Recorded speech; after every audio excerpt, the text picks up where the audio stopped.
इस बीच एक और बड़ी खबर आ रही है। ईरान के विदेश मंत्री ने अमेरिकी हमले के बाद तीखे तेवर दिखाए हैं। बड़ी खबर, अब्बास अरागची इस समय जो ईरान के विदेश मंत्री हैं इस्तांबुल में है और इस्तांबुल से मीडिया से बात करते हुए उन्होंने अमेरिका के हमले की निंदा की है।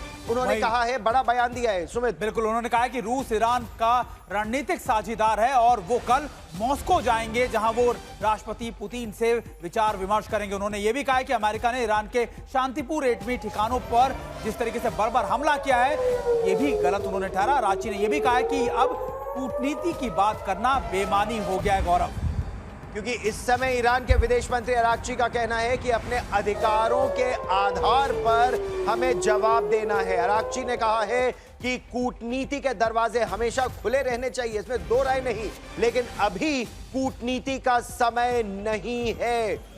बड़ा बयान उनका दिया है। डोनाल्ड ट्रंप को वॉर मॉन्गर करार दिया है ईरान के विदेश मंत्री ने, और ईरान केवल शब्दों से वार नहीं कर रहा है। शिवानी शर्मा मेरी सहयोगी हमारे साथ है और शिवानी शर्मा इस समय ऐसी जगह पर है जहां पर 40 मिसाइलों के हमले हो चुके हैं। हाइफा में, टेल अवीव में। हम आपको अरागची का बयान सुनवाएंगे, लेकिन इस समय जमीनी स्थिति क्या है? शिवानी, आप इस समय ग्राउंड जीरो हाइफा में हैं।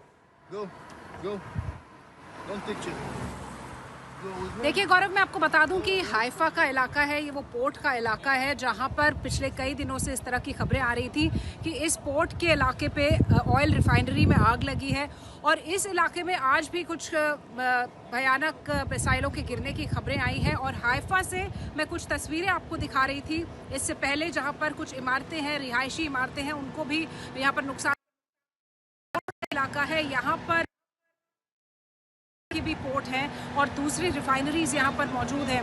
तो जाहिर तौर पर जो ईरान की तरफ से हमले आ रहे हैं, एक अहम टारगेट हाइफा भी है। हाइफा का वो इलाका जहाँ मौजूद है, तमाम पोर्ट्स मौजूद हैं और तमाम ऑयल रिफाइनरी मौजूद है। तो ये सारा यहाँ पर इम्पैक्ट उस पर दिखाई दे रहा है।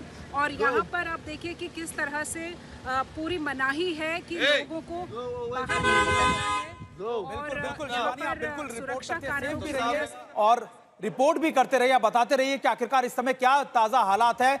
शिवानी ने आज सुबह भी हमें तेल अवीव से और हाइफा से कई रिपोर्ट्स भेजी हैं जो बता रही हैं कि कैसे बड़े विध्वंसक अटैक इस बार ईरान की तरफ से किए गए और दोनों बार, हर बार की तरह इस बार भी फोकस जो था ईरान का वो तेल अवीव और हाइफा ही थे। और देखिए तस्वीरें हम आपको दिखा रहे हैं जो लगातार इजराइल की तरफ से भी आ रही है, जहां पर हाइफा की कई मार्केट्स में, रेजिडेंशियल बिल्डिंग के आसपास मार्केट्स में बड़े अटैक्स को इनिशिएट किया गया ईरान की तरफ से और उनकी तस्वीरें भी हम आपको दिखा रहे हैं। शिवानी, एक बार फिर अगर आप अपनी बात कंप्लीट करें तो।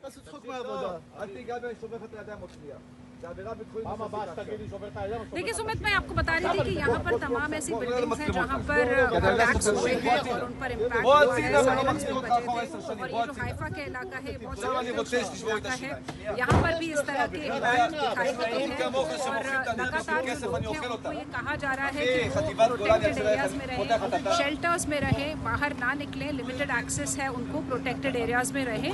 तो ये जो इलाका है वो इसलिए इम्पोर्टेंट है क्योंकि यहाँ पर तमाम पोर्ट्स हैं, तमाम यूनिवर्सिटीज हैं, तमाम ऑयल रिफाइनरीज हैं। यहाँ पर आग लगने की खबरें और तस्वीरें भी आई थी।